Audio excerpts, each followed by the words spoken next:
Flow State Jedis, what's good? It is Monday, and today is day 20 of Multidimensional March. I'm super excited for today because we're going to be talking about a lot of interesting things, man, around Flow State. Here we go. I hope you're tapped in, get some popcorn, okay? That like, subscribe. You already know what to do.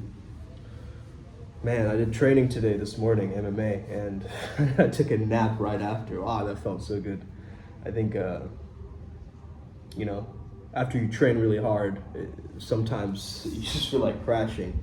And that's exactly what happened. Sometimes you need to flow and sometimes you need to crash, okay? So, the way I understand flow state is through this flow cycle, right? And I see it almost as a progressive letting go. By the way, my name is Sumed. If you're meeting me for the first time, I'm a flow state specialist, so I do this for a living, okay? This is what I've dedicated my life towards. So the flow state is this progressive letting go. Okay, letting go of what exactly? Letting go of the outcome, letting go of the ego, letting go of time, and also emerging and merging with the environment, okay? So I'm not losing control in a sense, okay? Yes, there is a surrender to the moment, but I'm not losing control. I'm letting it happen through me. You see, it's more of a discovery mode that I'm open to learning something new right now. The biggest flow state mindset for anybody watching this video right now is, I wonder what's gonna happen. Let's see what happens. What if today was different? This actually becomes really lit for me. Wow. Okay, that curiosity, right? That level of that. And you want to understand that the universe has properties of a hologram, okay? The universe has properties of a hologram. So once you understand this, you can then understand why your brain is a holographic brain, okay? The holographic brain is a very, very interesting idea. And if you know how a hologram is made, it's two lasers intersecting each other, right? There's this interference between two lasers, creates a hologram. So duality creates reality. And once you understand that this world is running a real-time search algorithm for the most amount of novelty that emerges, the most amount of newness that emerges. So these other flow triggers like complexity or pattern recognition, they get explored through this simulation. Let's call it a simulation because it's exactly what it is and what it reflects, okay? So another way of saying this is a simulation is understanding that this is a playground of evolution, of education, of novelty. And this is a learning simulation, okay? Now, the video game's objective of life has always been to create something new, okay? Moving towards newness. Every millisecond, every moment is fresh. It's now, okay? Every moment is now. And the better you can tap into your senses, the better you can adapt to your environment, okay? The better you can make a sense of the environment and react to it accordingly, which helps your survival, okay? And once you've helped your survival, the greater the survival change, you understand there's also something called nerves, and that plays into our nervous system, okay? Now the nerves are like drivers of evolution or intelligence, or these synapses causing these new neural connections, right, that are constantly happening. And they're like these impulse conductors. And the spinal cord, which is very, very important for concentration, flow state, activation of the Kundalini, and so forth. The spinal cord is almost like the data bus, right? The data processor, or the antenna of the chakras, right? This antenna is going up like this, just like we have 5 parts, you know, we have the sacrum, or, you know, we have the different parts of the brain, right? It's split up through the spinal cord. There's like 5 parts. I'm not remembering all of them right now. But they're split up in 5 ways, just like the chakras are split up in 7 ways, right? So we see this kind of anatomy and chakra bridge, right? These different glands, right? Like the thyroid gland, or the thymus gland, or the, you know, the pineal gland, for instance, associated with our third eye. We're starting to understand this overlap of science and spirituality. That's what I'm fascinated in. Now, we also talk a lot about manifestation, and Primal Sutra is basically a manifestation collective. We started making this brand to not only introduce to you this new archetype of the superior man, the integrated one, who is the priest as well as the beast. So they have both their masculine and feminine polarity integrated well, their spirituality as well as their dominance really entangled, right?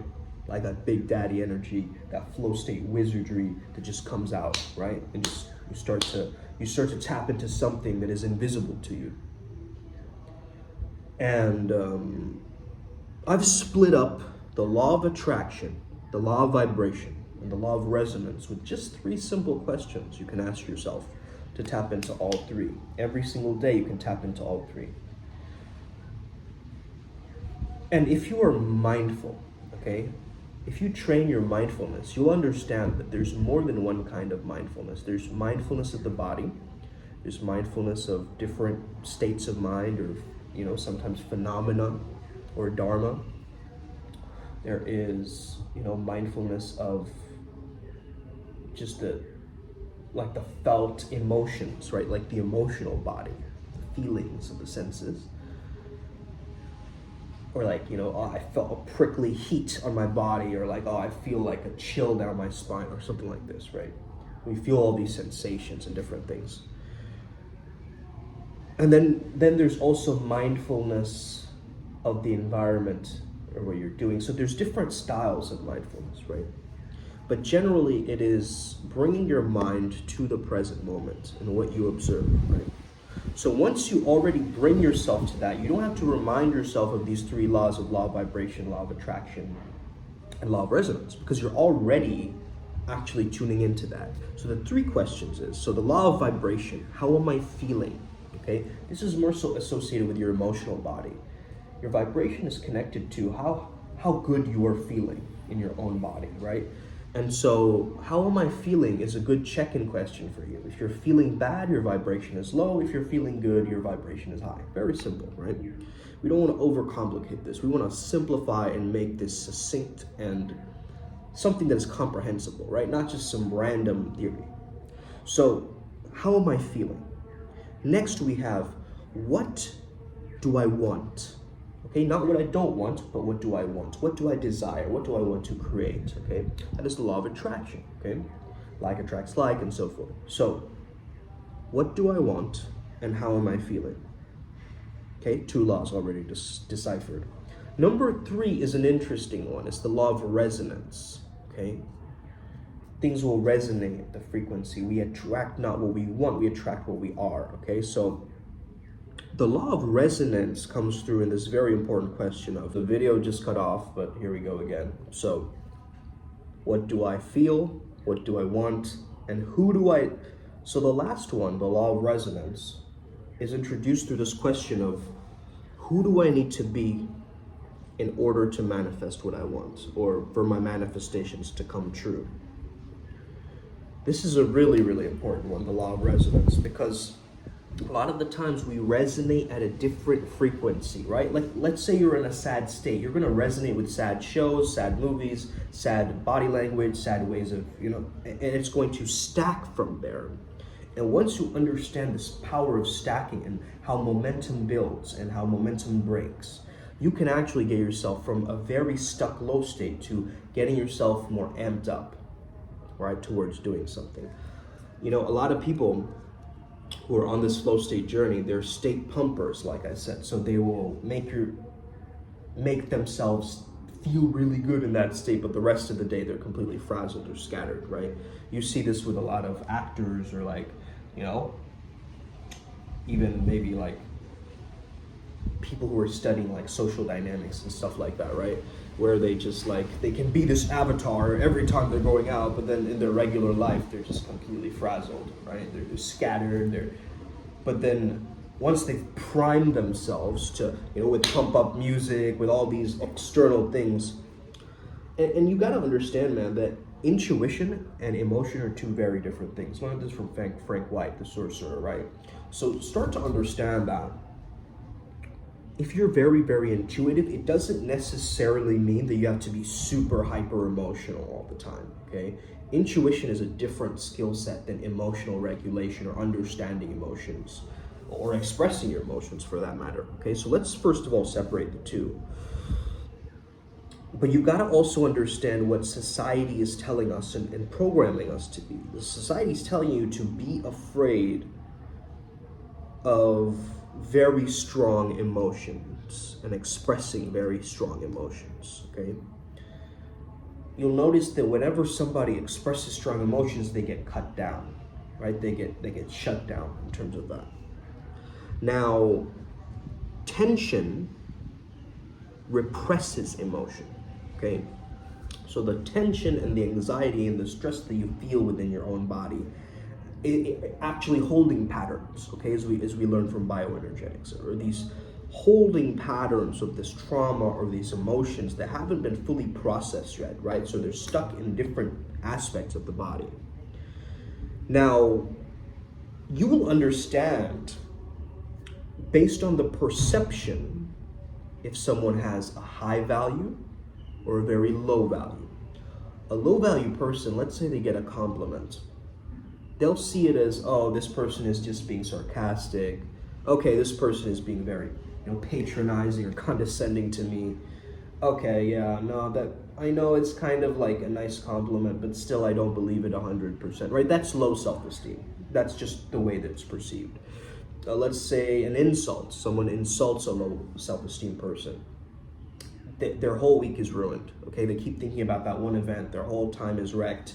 They give up. Like, they go to the gym one day, they get insulted, they never come back, right? That's kind of the level of low self-esteem. It's like, you know, you let little things stop you, in a sense. So when you build your self-esteem back up, you start to gain a trust or an autonomy over the mind, the body, and the spirit, okay? This sense of autonomy or sovereignty, like, I've got this thing within my control, right? I'm in this flesh vehicle just going around, but I am the consciousness or the seer, the watcher behind my eyes, and there's something happening with my presence and consciousness. So my body can remain like it's, you know, has insecurities or all these different things happening or all these holding patterns, but my consciousness is pure. It always has been. It is source. It is, you know, it is I am. It is the I amness, right? And so that is pure. And it's interesting, you know, I think I heard Monster talking about this. Monster's from IMC as well. He's talking about like how we come into the world like a white t-shirt, you know, and then over time a white shirt gets, if you start wearing it for a week, it starts getting dirty, right? And so the conditioning or the impressions of this life, you know, starts to stack like that. Similarly, starts to stack like that. We get dirtier and dirtier over time because, you know, that's what life makes us, you see? It programs us to, you know, be addicted to all these products, and, you know, the algorithm is made in such a way that it's constantly seeking out and churning out stuff. And this is my issue with, you know, something like ChatGPT. I mean, I have nothing against it. I used it to, you know, create some cool things sometimes, but as a magician, as a sorcerer, as a flow Jedi, as a savage shaman, as a priest beast, as a pleasure alchemist, these are all, you know, labels we give ourselves. But the best label being master, and I'll explain why later, okay? Now, throughout my life, I've noticed that I have been rushing. Quickly do this, drink caffeine, get enough sleep, do that, do another task. That's how society works, okay? The engine of the economy runs through caffeine and doing all these different things and rushing past and into the finish line, and who can get the most results and who can get the 401k and who can, start moving faster. But rushing actually gets you nowhere, okay? Because you're also sometimes, as you're rushing, you're doing sloppier work. You're quickly, band-aiding solutions and skipping past and bypassing a lot of things, which makes it actually not that effective, to be honest with you, okay? Not that effective. Like, if you are still relying on a lot of these external stimuli or crutches, as a magician, you're relying upon substances to get you in the flow, or you are, relying on all these medicines or supplements that you keep taking, right? This used to be me, man. Constantly looking for alternatives, constantly looking for everything. But you, in your own brain, go poor Theodore Grotowski style, right? Where an actor can just get on stage and just express themselves using their own human vessel, right? Like, just your body and your mind and your spirit, just purely you, okay? I was reading a little bit about Babaji and his lineage. It's very interesting. There's a lot of interesting things happening, a lot of overlap in terms of Yogananda and how, he used to also look to Babaji. And then the person who created Bikram Yoga, he was taught by like a younger brother of yoga. He was like the younger brother of Yogananda, right? I believe B. Chandra Bose, Ghosh, sorry, whoever made like the 29 system of Bikram, right? Which is from Kolkata, by the way, is where I'm from. Like that whole understanding. And I know there's a lot of stuff around Bikram and allegations and stuff, but still doesn't take away from the original form where he learned it from his mentor from here, the heat from Kolkata, right? And then taking it to California, and then of course, building it there, because, California people want to live in ease and comfort and breezy lifestyle. And so let's give them a taste of Kolkata heat, right? Like, let's put these people through this intense yoga practice where the heat is scorching, right? And that's very powerful to understand too. But anyway, besides that, we're talking about low self-esteem and high self-esteem. And also we're talking about the magician, all right? So I'll get back to that topic of low self-esteem, high self-esteem.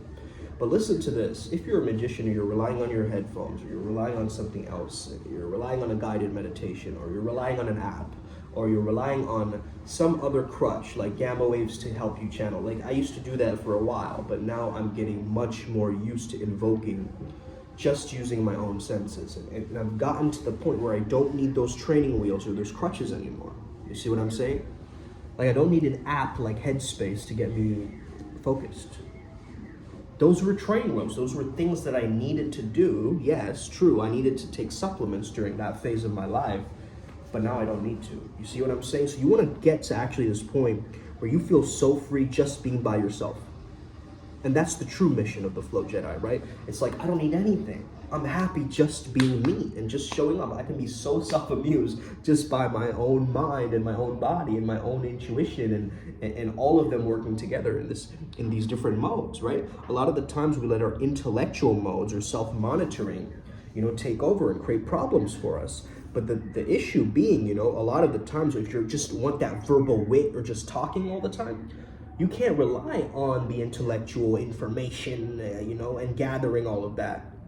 You gotta rely on your subconscious mind and pulling through all this genius, these little anecdotes just from thin air, right? Where are these ideas even coming from, right? Just dropping down into the conscious container of the mind, and then I'm just trusting in myself enough that I know my shit, I know my craft, I know what flow state is. And so I ride the wave and I enjoy riding the car.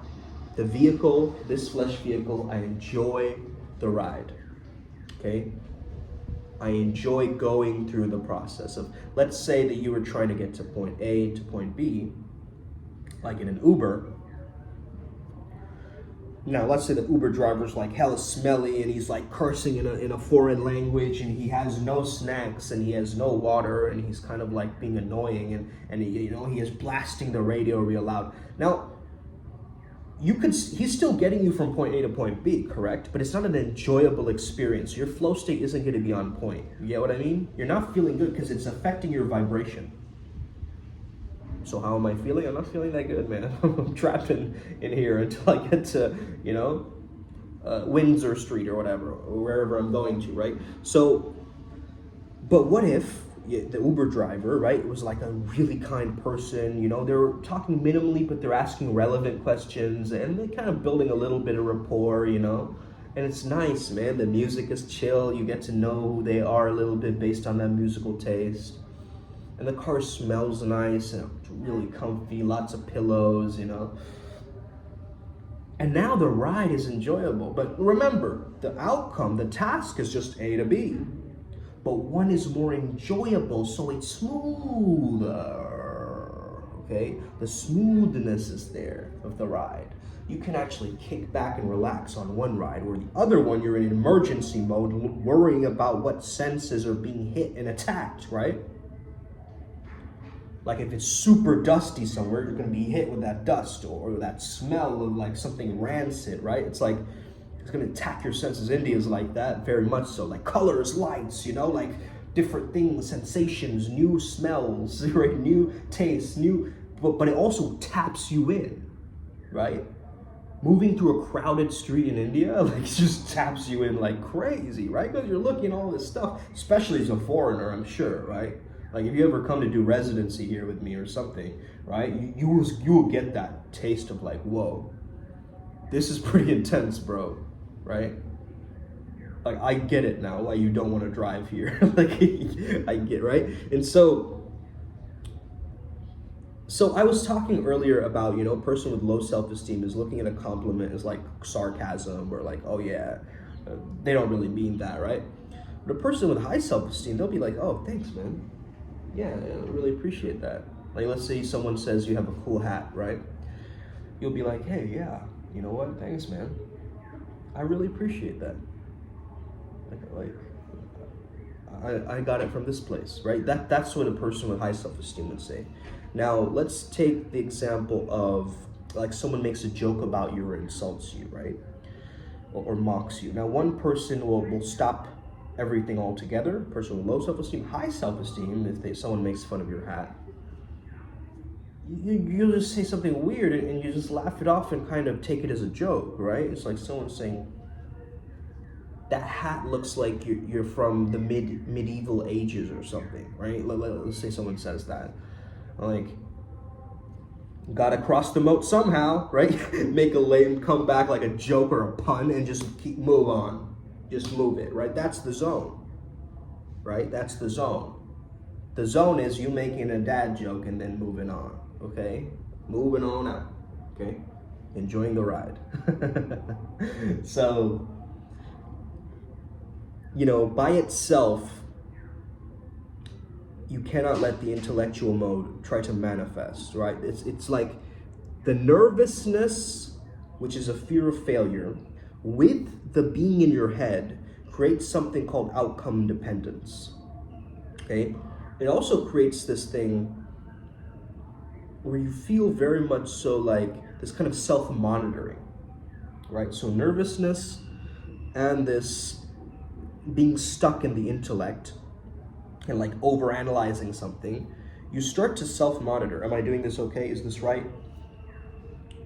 I wonder if I should stand more like this. And all these logistical things that you're looking at or worrying about, right? And I think that a lot of people also feel very undeserving. So they clearly, don't understand the value that they bring, right? They're still kind of figuring out who they are and what the value they bring to this earth.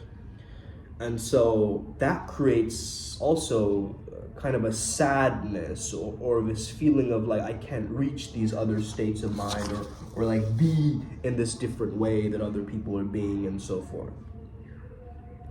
Then there's also this idea that you have an ascribed status, right? Let's say from birth, you're born into a caste, born into a religion, you're born into a culture, right? You have an ascribed status in life, right? But then you also have achievement-based status or achieved status. This is like if you work towards being a lawyer or a doctor or a dancer or a cook or a chef, right? You work towards that and you've achieved some kind of like status based on social status, right? In the social hierarchy, you're like now your occupation has taken on a status of its own. You see what I mean? And then you have master level status. Now, what I say is be the master that keeps learning. Okay, have that mushin or that no mind, as well as the shoshin and the beginner's mind, right? Don't just be like the master who's arrogant and which just basically means that they've stopped themselves from learning. They're acknowledging that you can learn from somebody that you dislike, okay? If you dislike a person, you can still learn from them, remember. Okay, you can learn a lot actually. I saw this guy's YouTube video. I was like, I don't like this guy. Like some of his ideas, it doesn't hit, right? Some people think about Andrew Tate like that, right? Oh, I like some of his ideas, but the rest of it is just like, it's garbage, right? So it's like, we got to pick and choose the right kind of information that we're letting in. You get what I mean? And so it creates this kind of progress or momentum or flow in life, and that creates a love of the craft or the thing itself, and then there's a self-care that comes along with that. I started to notice that, hey, I'm trimming my nails more, like shaving my body hair, or like doing these little grooming things when I fall in love with the character again, when I go, wait a second, I really want to optimize this, I want to work on this thing, right? I want to work on this area. This seems like a cool area to work on. And the mastery level is an identity level where you have achieved your milestone already, so you can relax. You get what I mean? So you can go, I'm a master at this. But I'm also a master who's continuously a student. And then I keep moving forward with the flow. You see what I'm saying? Now, the best definition of charisma that I've heard is basically the rhythms of your inner state and energy being directed in some way. How you use your inner energy flow is charisma.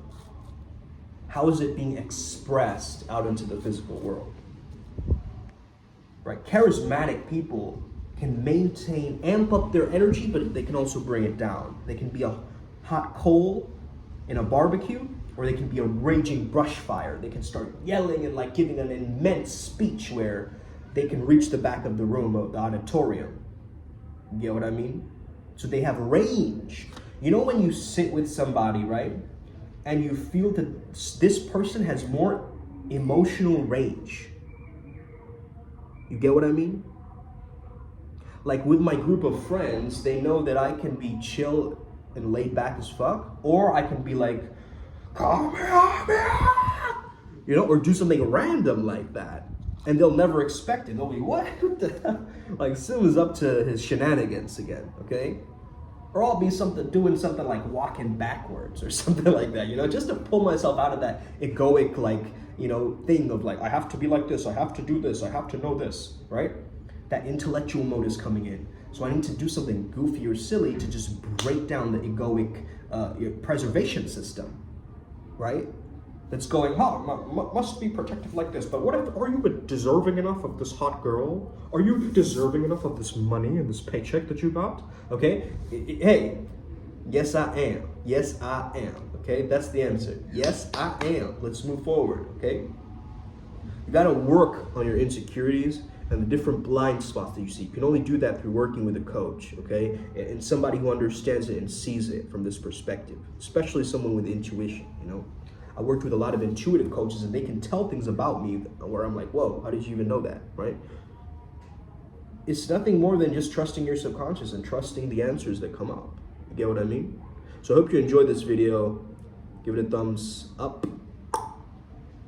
hit that notification bell. You already know. May the flow be with you and stay legendary. May we never be the same again. Oh,